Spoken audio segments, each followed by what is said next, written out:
troubling indeed.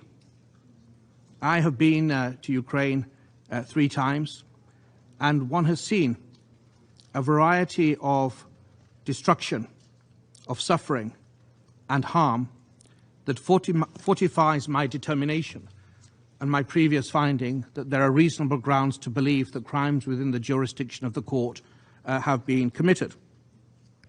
And if I may, Madam President, be quite direct, when I went to Bucha and went behind St. Andrew's Church, the bodies I saw were not fake.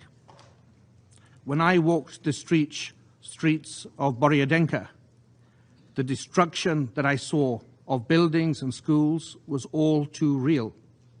And when I left Kharkiv, the bombs I heard land gave a very somber insight and a very small insight into the awful reality that is faced by many of our brothers and sisters and children that are in a war zone. I am deeply concerned regarding the allegations and the information we are seeing regarding what appeared to be reasonable grounds to believe intentional targeting of civilian objects, and also the transfer of populations from Ukraine outside, particularly children. These are priorities that we are focusing on. But our task collectively is to ensure that those responsible for any crimes that may have been committed, for any decisions that judges of the ICC may make, realize today, in real time, that they are masters of their own destiny. They have the choice and indeed the ambiguous responsibilities to act proportionately, to honour the principle of distinction, and to take all means necessary to make sure civilians and civilian objects are not targeted. Justice, as I've said, is not political. It is a vindication of the fundamental rights of all members of humanity.